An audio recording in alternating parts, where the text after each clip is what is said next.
Hello. In this video, I'm going to discuss cisternography, or radionuclide imaging of cerebrospinal fluid flow. Here's why this matters. Imagine you're evaluating a 72-year-old patient with progressive memory loss, shuffling gait, and incontinence. The MRI shows enlarged brain ventricles. Is this Alzheimer's disease, which will not respond to surgery? Or is it normal pressure hydrocephalus, which can be cured with a simple shunt procedure? Difference is everything for this patient's future. As you know, CT and MRI show us anatomy, what the brain looks like. Cisternography shows us physiology, how cerebrospinal fluid actually moves, and that's often the difference between diagnosis and clarity. In this video, we'll work through normal CSF dynamics, learn why specific radiopharmaceuticals matter, interpret imaging patterns, and understand when and how to use cisternography to change patient outcomes. Let's get started. Here's the core clinical problem cisternography solves. Two patients arrive with enlarged ventricles on MRI. They look similar on anatomy. Their destinies are completely different. Patient A has normal pressure hydrocephalus. They have the classic triad, progressive dementia, a distinctive shuffling gait that neuro people call the magnetic gait, like they're walking through glue, and incontinence. Here's the remarkable part. If you put a shunt to drain excess CSF, their memory and gait can improve dramatically. Some patients are essentially cured. That's huge. Patient B has Alzheimer's disease with brain atrophy. Their ventricles are enlarged because the brain tissue is shrinking. The shunt won't help, and surgery would be pointless and risky. So the question is, which patient is which? They both have enlarged ventricles. MRI shows the anatomy is abnormal. It doesn't tell you if CSF is actually having problems flowing. That's where cisternography comes in. We inject a radioactive tracer into the spinal fluid and watch it move through the CSF spaces over 24 to 48 hours. The pattern of flow tells us whether CSF can actually circulate and drain normally. And that pattern predicts, sometimes very reliably, whether surgery will help. This is functional imaging at its best, answering a question anatomy alone cannot answer. Let's review normal anatomy and CSF flow. The body produces about 500 milliliters of cerebrospinal fluid every single day. Most comes from specialized cells called the choroid plexus. Think of it like a filtration system lining the ventricles. Your brain is cushioned by this fluid inside and out. The pathway is one directional.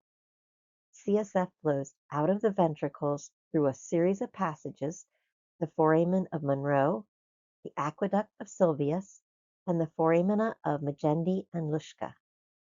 Then it fills the space surrounding the brain and spinal cord called the subarachnoid space.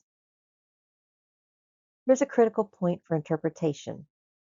Normally, the radiotracer we inject into the subarachnoid space should not flow backwards into the ventricles.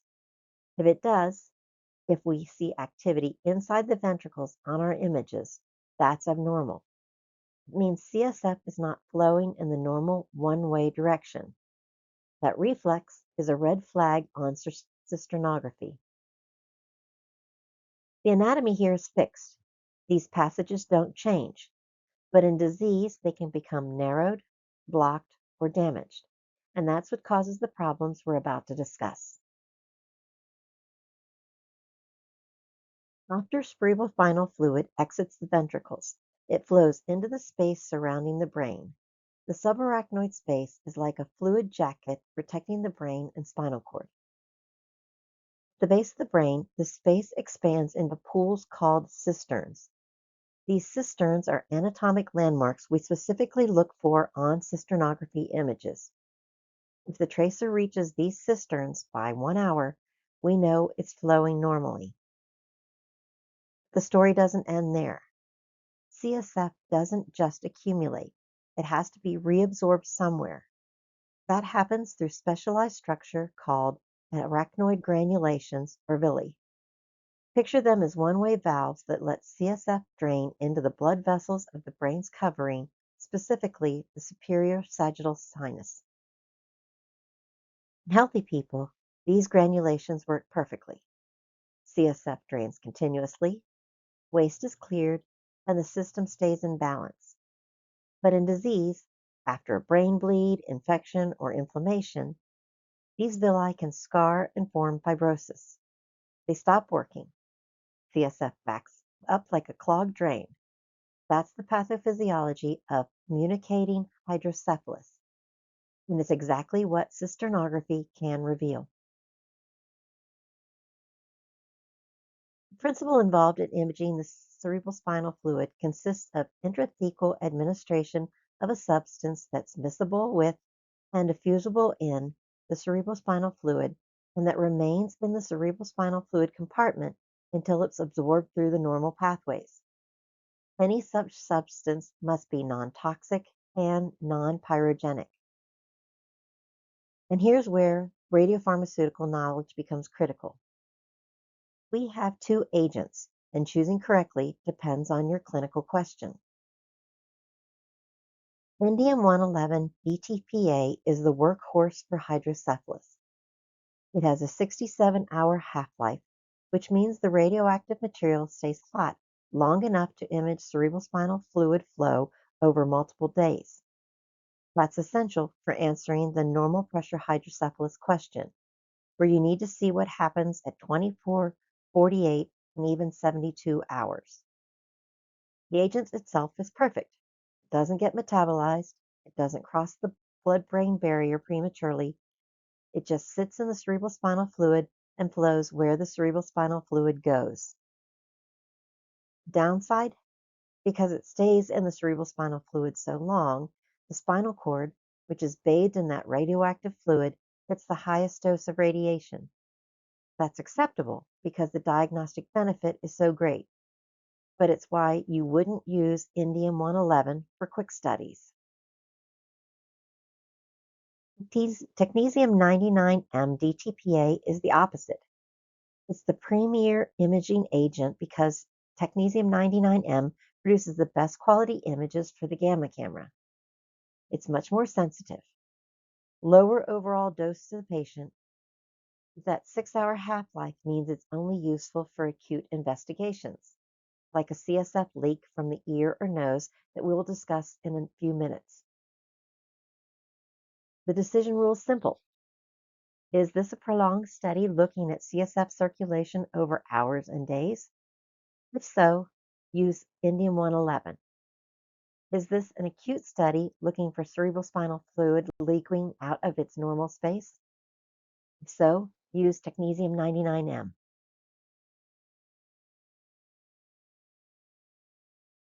The procedure itself is straightforward but demands precision. Physician performs a lumbar puncture at the L3, L4, or L4, L5 level, which is safely below where the spinal cord ends. The intrathecal route, injecting directly into the cerebrospinal fluid space, is a high-risk procedure for infection. If it's contaminated, the patient can develop meningitis, so aseptic technique is not optional, it's required. Cerebrospinal fluid flow back into the syringe confirms correct placement. The radiotracer is then slowly injected.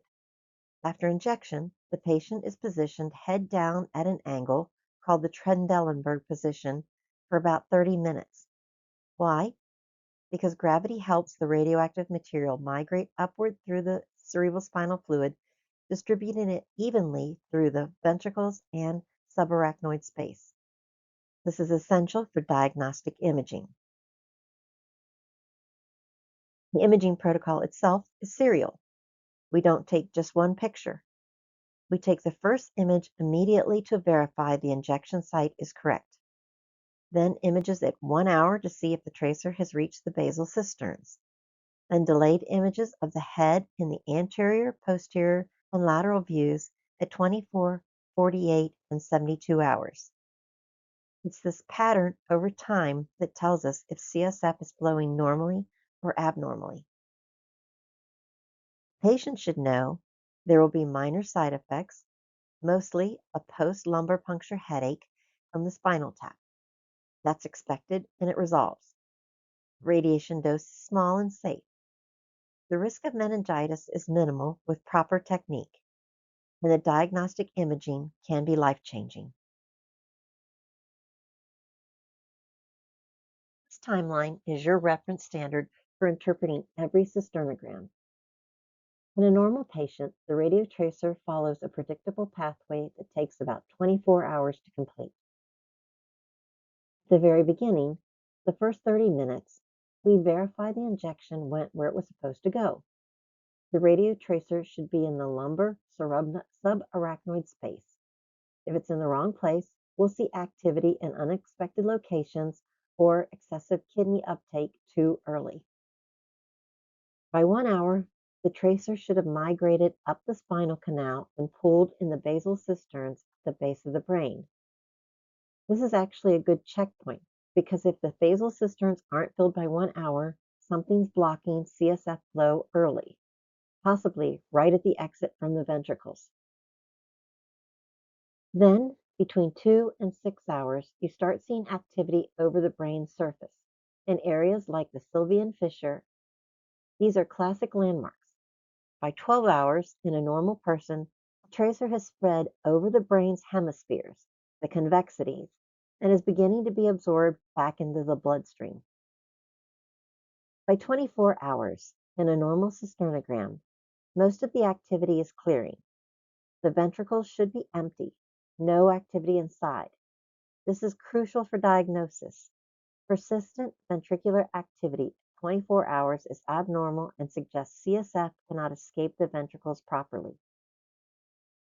From 24 to 48 hours out, you'll see the tracer in the kidneys and bladder because it's being excreted renally, which is normal. Keep this timeline in your head. Every abnormal pattern we'll discuss later deviates from this normal progression. This image demonstrates the normal timeline and flow of cerebrospinal fluid or radiotracer. I encourage you to pause the video and study the picture carefully.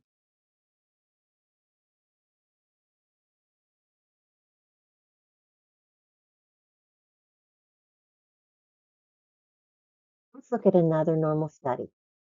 After injection of the indium-111 DTPA into the lumbar subarachnoid space, the activity ascends in the spinal canal and reaches the basal cisterns 2 to 4 hours.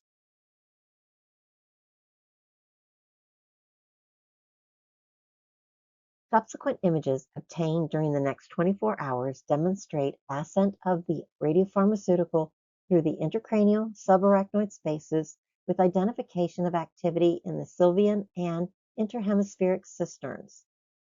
This is called the trident sign.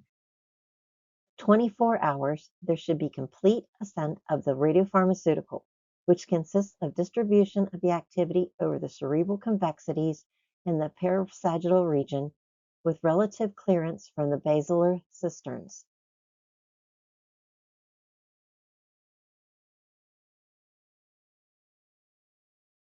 This image demonstrates dose extravasation.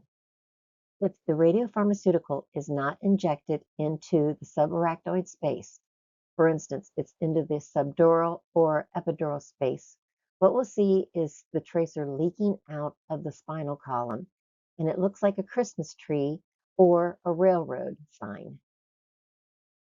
We see kidney and bladder activity early. That is another indication that the tracer is not in the subarachnoid space. The presence of radioactivity in the lateral ventricles at any point in the examination is abnormal.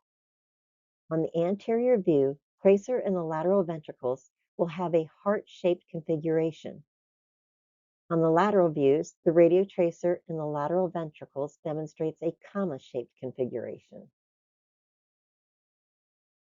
Failure of the radionuclide to achieve complete ascent over the cerebral convexities or activity in the ventricles at 24 hours is an indication for further evaluation at 48 and/or 72 hours.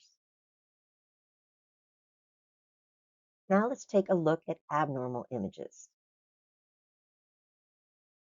First set of images are at 30 minutes post-injection of the injection site, which is the top row, and upward movement of the tracer in the bottom row. The middle set of images at 4 hours shows reflux of tracer into the lateral ventricles, which is abnormal. At 24 hours, there is persistent reflux in the lateral ventricles and no flow over the convexities. These findings are consistent with normal pressure hydrocephalus, which we'll discuss in just a minute.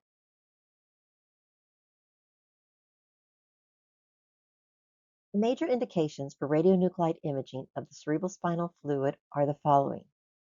1. Investigation of suspected communicating hydrocephalus, also called normal pressure hydrocephalus. 2. Evaluation of suspected cerebrospinal fluid leaks. And 3. Verification of diversionary CSF shunt patency.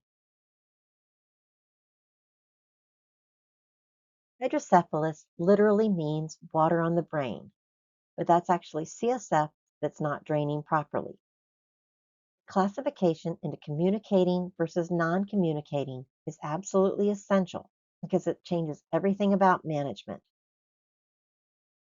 With non-communicating hydrocephalus, there's a physical blockade. Think of it like a traffic jam. Cerebrospinal fluid is produced normally, flows normally until it hits a problem. Usually that problem is visible on MRI, such as a tumor blocking the aqueduct, scarring from an old infection, or even a birth defect. The neurosurgeon can see exactly where cerebrospinal fluid is blocked. Treatment is then straightforward. Surgical bypass of the blockage. Done. Communicating hydrocephalus is trickier. The cerebrospinal fluid pathway is patent. There's no obvious blockage that MRI can show. Cerebrospinal fluid can leave the ventricles and enter the subarachnoid space, but it cannot drain back into the bloodstream properly. The arachnoid villi or granulations, those absorption points we discussed previously, are damaged. Here's the clinical problem. On an MRI, a patient with communicating hydrocephalus and one with simple brain atrophy can look almost identical. Both have enlarged ventricles. The difference? In atrophy, the brain is shrunk, so the sulci, the folds on the brain surface, are also wide. In communicating hydrocephalus, something is obstructing normal flow, so the ventricles are disproportionately enlarged and the sulci stay narrow. That distinction is hard to see reliably. Some radiologists miss it. And if it's missed, you misdiagnose normal pressure hydrocephalus as Alzheimer's, and the patient doesn't receive surgery that could cure their dementia. That's why cisternography exists. It directly shows, can cerebrospinal fluid flow normally? Can it be absorbed normally? The pattern answers both questions.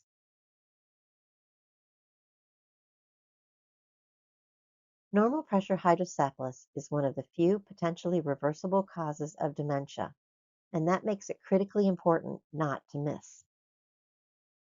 Presentation is distinctive. 3 features that progress together. The first is cognitive decline, so families notice that the person isn't remembering things. A specific kind of gait problem that neurologists call magnetic gait is where the patient shuffles like they're walking on ice or walking in glue and can't lift their feet off the ground.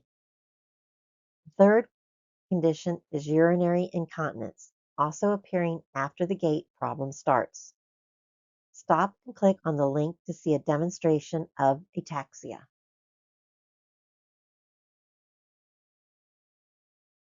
The reason it's called normal pressure is because when you measure the pressure of the cerebrospinal fluid, it's actually normal. That's confusing because you'd think obstructed cerebrospinal fluid would be under high pressure. But in normal pressure hydrocephalus, pressure is normal, yet the patient is clearly sick. That's why cisternography is so important. Pressure alone doesn't tell you if cerebrospinal fluid is actually flowing and being absorbed. Here's the remarkable part. If you correctly diagnose normal pressure hydrocephalus and put in a ventriculoperitoneal shunt, a simple tube that drains cerebrospinal fluid from the ventricles to the abdomen, the patient's dementia and gait can improve significantly. Some patients are essentially cured. Their memory improves, they walk normally again, and this is unique in neurology. Alzheimer's doesn't improve with any surgery, but normal pressure hydrocephalus does. Problem? It has to be diagnosed correctly, and that requires integrating clinical presentation with imaging. Cisternography is the tool for solving the diagnostic puzzle.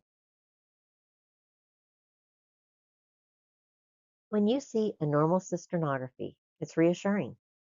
The whole system is working. Cerebrospinal fluid is being produced, following the normal pathway, reaching all the right places, and clearing appropriately by 24 hours. Critically, you should see no activity inside of the ventricles by 24 hours. If the ventricles are still hot for 24 hours, that's abnormal, and CSF isn't exiting properly. A normal cisternogram means you can confidently exclude the hydrocephalus diagnoses. There's no obstruction blocking flow. There's no problem with absorption. If the patient has dementia and a normal cisternogram, you're looking at non-hydrocephalic cause, probably Alzheimer's disease, frontotemporal dementia, or true brain atrophy. The patient will not likely benefit from shunt surgery. And remember, normal imaging doesn't diagnose anything in isolation. A normal cisternogram in a patient without the clinical triad of normal pressure hydrocephalus, without gait disorders, without memory loss and incontinence, is just a normal test.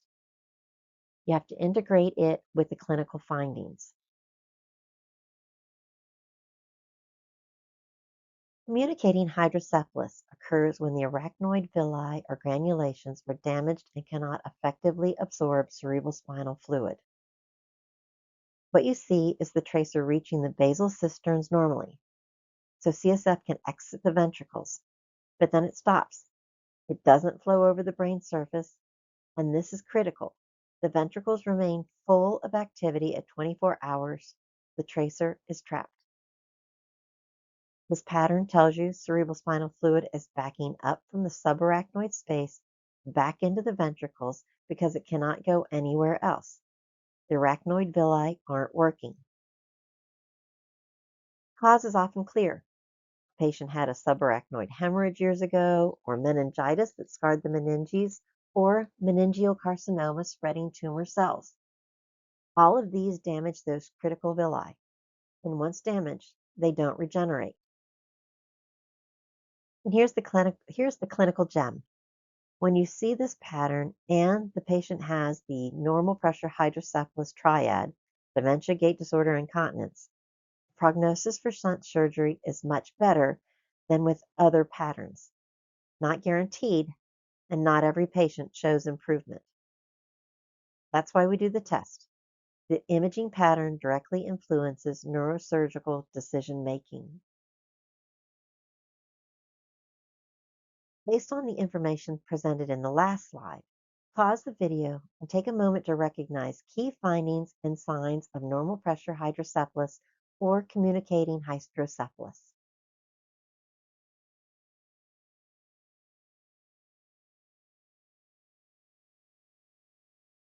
Non-communicating hydrocephalus looks different because the obstruction prevents the tracer from reaching places the CSF can't reach either. If you do a standard lumbar puncture or cisternography in a non-communicating case, you'll actually see a normal appearing pattern because the tracer can only flow the same direction normal cerebrospinal fluid would. It reaches the basal cisterns, and flows over the convexities normally. But that's because the obstruction is above the lumbar injection site. The tracer can't get there. What you won't see is ventricular reflux because the obstruction blocks both directions. So cisternography actually isn't very helpful for non-communicating hydrocephalus diagnosed via lumbar route. MRI has already shown the blockage, so it's obstructive, and these patients would go to neurosurgery. The role of cisternography in non-communicating hydrocephalus is limited. It's supplementary. The role in communicating hydrocephalus is primary. It's often the test that confirms the diagnosis. You should understand and communicate radiation dose clearly. The spinal cord receives the highest dose because it's bathed in radioactive cerebrospinal fluid for the longest time. That's why we use indium-111, which clears slowly. We're accepting that dose for the clinical information. The kidneys get the next highest dose because the body excretes the radiotracer renally over the following days.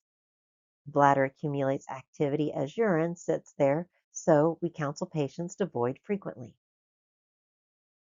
Overall, the doses are small and well within accepted guidelines for diagnostic radiology. The risks from the radiation are minimal. The risk of meningitis from the lumbar puncture, if done improperly, is actually higher than the radiation risk. Diagnostic benefit is substantial. The test potentially answers a clinical question that changes a patient's management, whether they get brain surgery or not. Obviously, that clearly justifies the small radiation dose. Let me distill this down to a few core concepts. These are the ideas we'll keep returning to. First, normal cerebrospinal fluid physiology. One pathway, unidirectional, that's the reference. Anything blocking that pathway causes problems. Second, radiopharmaceutical selection. It's not interchangeable. The clinical question determines the agent. Extended hydrocephalus workup, indium-111. Acute leak, magnesium-99M. Third, here's the normal timeline. 1 hour, you should see basal cisterns. 12 hours, convexities, which clear by 24 hours, and empty ventricles. That's the reference standard. Fourth, and I cannot overemphasize this, integration. Cisternography doesn't diagnose normal pressure hydrocephalus by itself. Neither does MRI. Neither does clinical exam. The three together do. That's expert radiology, seeing how all pieces fit together. And remember, normal pressure hydrocephalus is special. It's a reversible dementia. That's vanishingly rare in neurology. Alzheimer's isn't reversible. Parkinson's isn't reversible. But normal pressure hydrocephalus, some patients wake up from their dementia after shunting. That's why we care about getting the diagnosis right.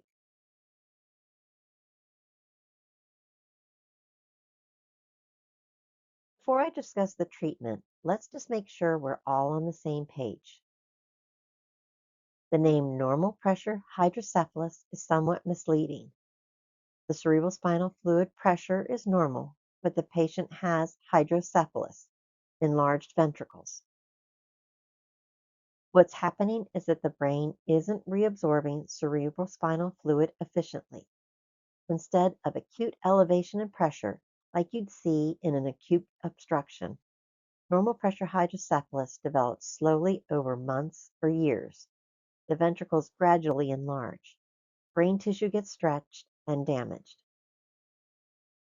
As I mentioned, the classic presentation is the triad.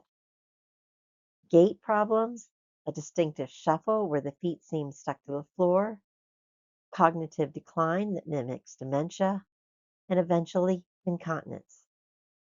When normal pressure hydrocephalus is confirmed on cisternography, a customary treatment is shunt placement. Shunt is a surgically placed device that diverts cerebrospinal fluid from the brain's ventricles to another part of the body where it can be absorbed. Usually to treat hydrocephalus or CSF flows, shunts are put in. The shunt system typically has three main parts. The first part is a ventricular catheter. It's inside the brain ventricle. This is the afferent or proximal tubing that carries excess cerebrospinal fluid from the enlarged ventricle under physiologic pressure towards a valve. The second part is a one-way valve that opens at a preset pressure or flow, preventing over and under drainage as much as possible. And there's a distal catheter or efferent tubing that carries cerebrospinal fluid from the valve to another body cavity for absorption back into circulation. Shunts are permanently implanted systems designed to continuously drain excess cerebrospinal fluid and prevent or reduce ventricular enlargement. There are two main types of diversionary shunts, but ventriculoperitoneal is by far the most common. I'd estimate 85 to 90% of the shunts you'll encounter are ventriculoperitoneal shunts. And that's what I'm going to emphasize now.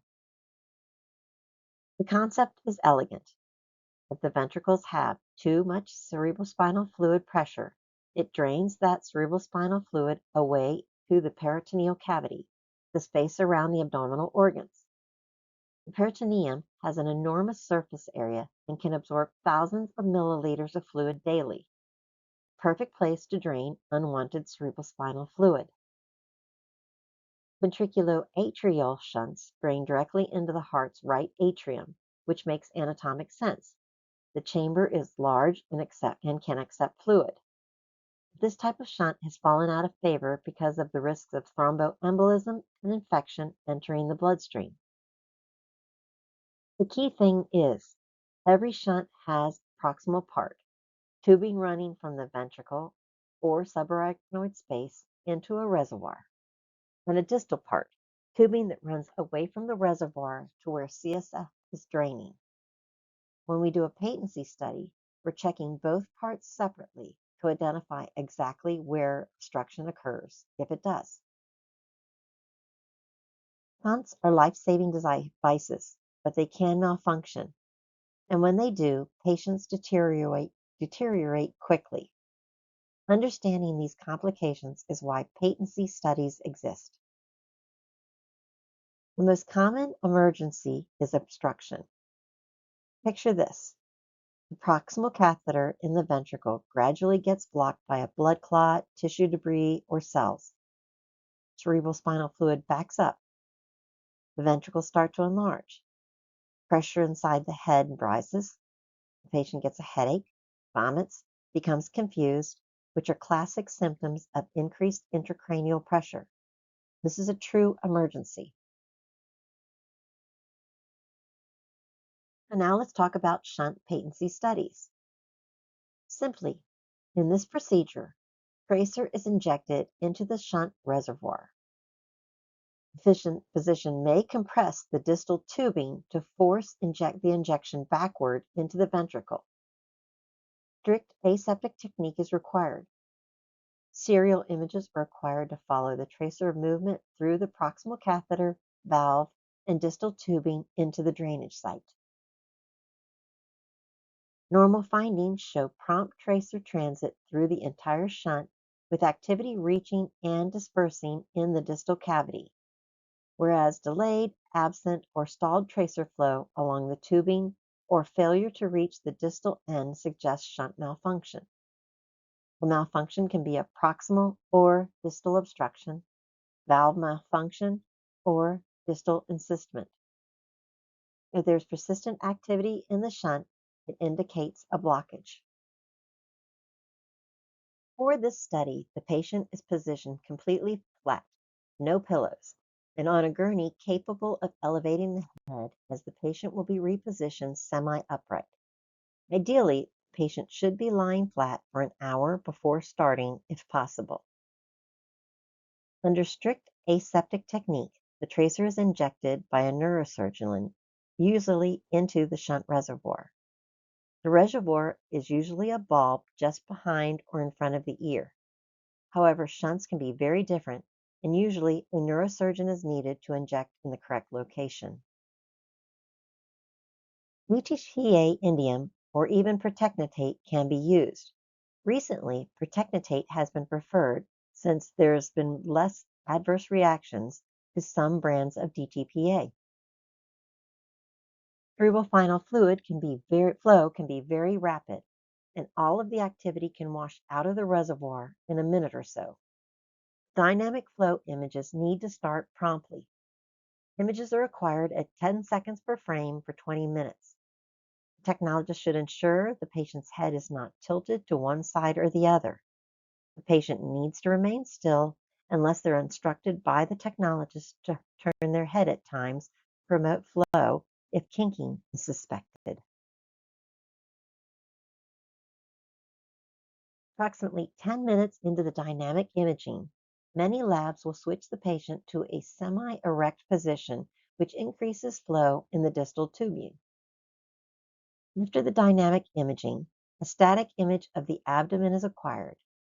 Test if an atrial shunt is present. To process the images, a region of interest is drawn around the reservoir and a time activity curve is generated.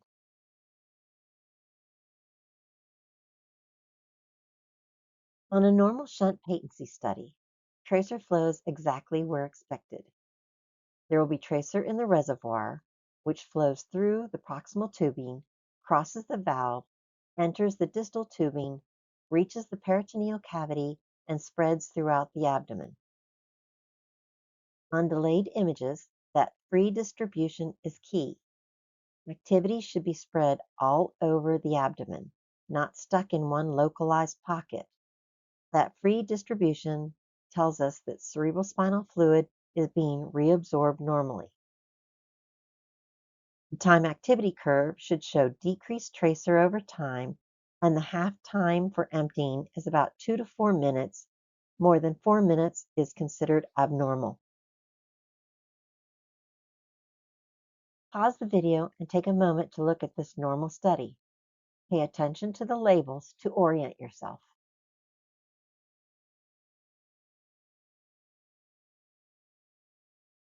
This image demonstrates an obstructed shunt.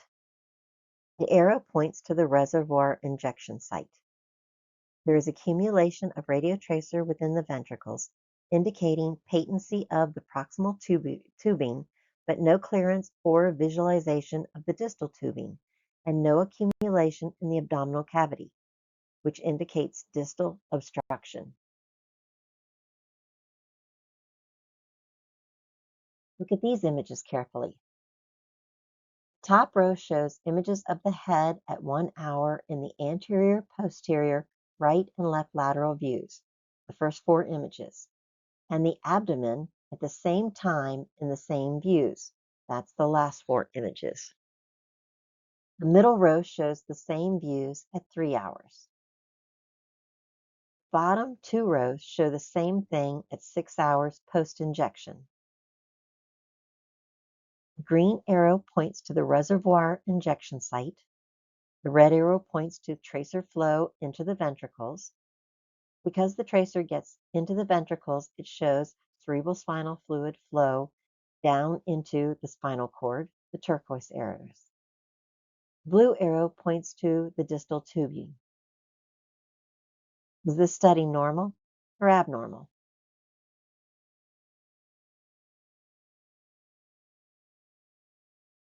The correct answer is abnormal. Why?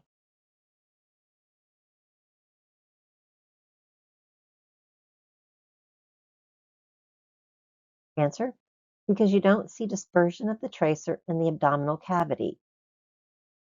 This study demonstrates obstruction at the distal tubing. All right, here's a summary of shunt patency studies. Purpose: confirm shunt function and localized malfunction, proximal versus distal or valve. Ventriculoperitoneal shunts are the most common. Method: Aseptic injection of a small volume of technetium-99m pertechnetate or DTPA into the shunt reservoir, then track tracer through the tubing and the drainage site. Imaging. Start imaging immediately. 10 seconds per frame for 20 minutes. Many labs go semi-erect at 10 minutes to increase distal flow, then a static abdomen of ventricular peritoneal or a chest for ventricular atrial. Normal, prompt transit with free diffuse abdominal dispersion. The reservoir T1 half time is 2 to 4 minutes, with greater than 8 minutes being abnormal. Abnormal studies, delayed, absent, or stalled flow, persistent activity in the shunt, or no distal cavity activity equals malfunction, such as tracer enters the ventricles, but no distal tubing, abdomen equals distal obstruction. And finally, we come to cerebrospinal fluid leak studies, a specialized but clinically important study. Imagine the scenario. The patient comes to the clinic with clear fluid dripping out of their nose. Is it mucus? Is it snot? Is it actually cerebrospinal fluid? And if it is cerebrospinal fluid, where is the leak? Is it from the front of the skull base, the back, or the temporal bone? Neurosurgeons need to know the exact location before surgery. Placing a repair in the wrong spot wastes the surgery. Precise diagnosis guides precise surgical repair. In these final slides, I will discuss what causes cerebrospinal fluid leaks, how we detect them with pledgets, how to interpret the images, and why localizing the leak site matters for successful surgical repair. So let's finish up. Cerebrospinal fluid leaks are kind of interesting from a clinical perspective. Patient notices clear fluid coming out of their nose or ear. Could it be nasal discharge? Could it be cerebrospinal fluid? The causes are diverse. Trauma is most common. A blow to the head fractures the skull base, creating a hole through which cerebrospinal fluid seeps. Surgery is the second reason. Transsphenoidal pituitary surgery goes through the nose, and sometimes that creates an opening that doesn't seal properly. The problem with a cerebrospinal fluid leak isn't just the drainage. It's the bacteria that can travel in the opposite direction, up through that hole into the brain.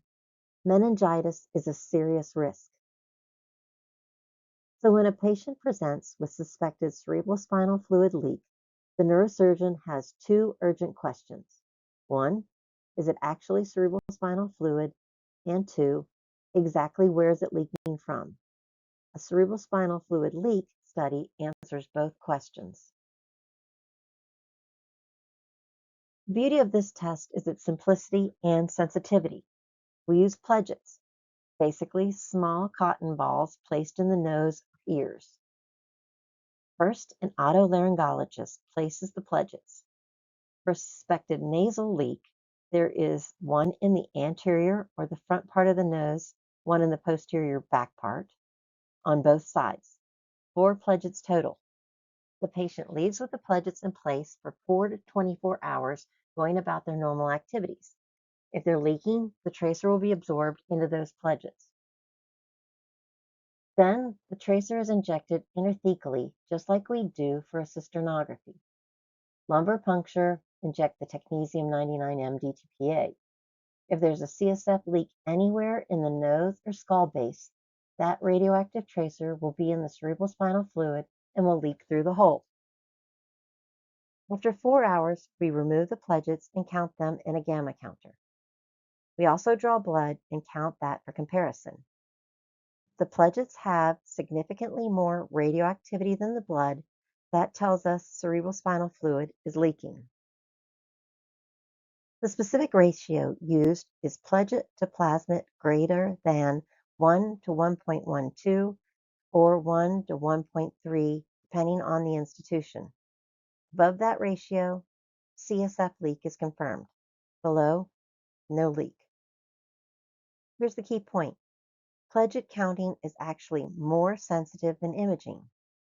You can have negative imaging study, but positive platelet counting. So platelets are our most important diagnostic tool. The first step is to weigh and label the platelets, including the location before insertion. Once weighed and labeled, the platelets are placed approximately 1 hour before tracer injection. We collect a 5 ml heparinized blood sample at the time the platelets are placed. Tracer administration via lumbar puncture. The patient remains supine in the Trendelenburg position until imaging. The patient is imaged 2 hours post tracer accumulation. We obtain planar, anterior, right lateral, and left lateral projections.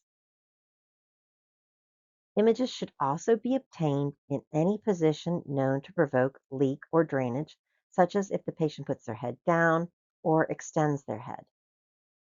In addition, we obtain a posterior or lateral image of the injection site. We acquire images at 2, 4, and 6 hours post-injection. Then the platelets are removed once a leak is detected or 6 hours post-injection. Anterior platelets should be removed before the posterior to avoid cross-contamination. Delayed imaging can be performed based on the tracer at 24 and 48 hours. We then weigh the platelets and determine radioactive counts in a well counter, counting for 10 minutes. We collect a second 5 ml heparinized blood sample. We centrifuge both 5 ml blood samples and withdraw 0.5 mLs of plasma for each sample. Then we count each plasma sample in a well counter for 10 minutes and count to calculate the platelet to plasma ratio. Platelet activity and counts per minute divided by activity in the plasma in counts per minute.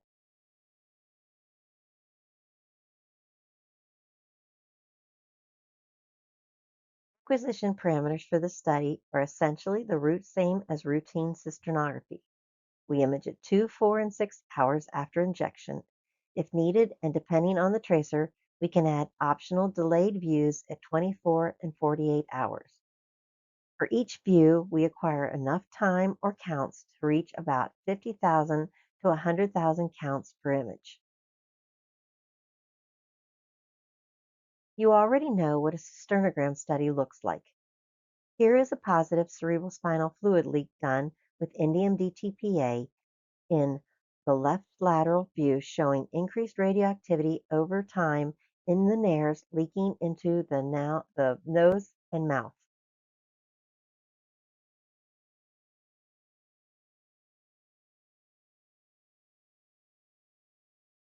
Here's another example of nasal CSF leak or rhinorrhea, noted by the abnormal tracer accumulation pointed out by the arrows.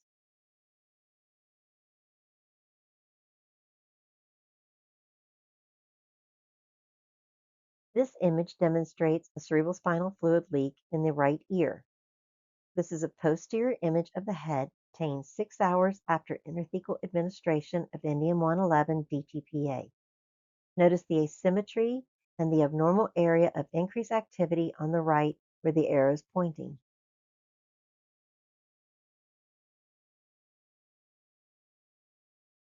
Finally, cerebrospinal fluid can leak from the spinal column as shown by these two separate studies.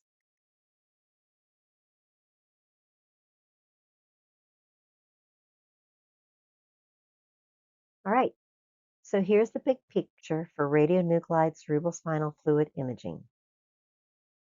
We use it when anatomy alone, such as CT or MRI, can't answer the functional question. Is cerebrospinal fluid moving and being absorbed normally? The three most common indications are evaluating normal pressure hydrocephalus or communicating hydrocephalus, checking shunt function, and confirming or localizing a cerebrospinal fluid leak. Step 1 is choosing the right tracer. If we need a multi-day physiologic study, like hydrocephalus patterns or extended follow-up, then we'll use indium 111 DTPA.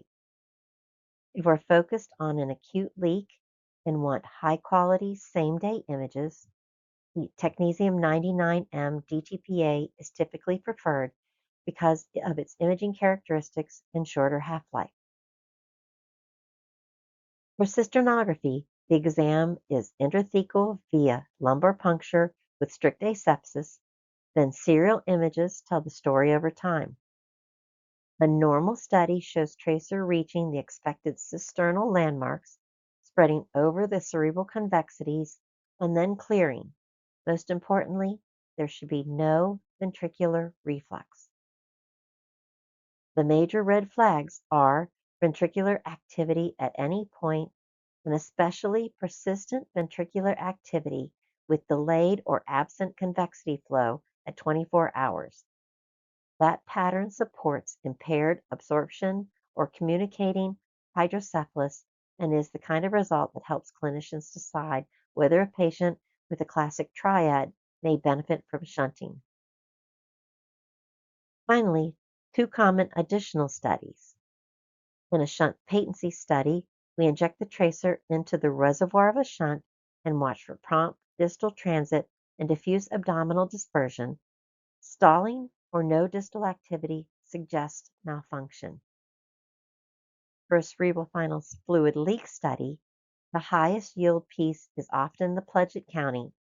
We compare platelet activity to plasma and use a platelet to plasma ratio against the lab's cutoff to call it positive or negative.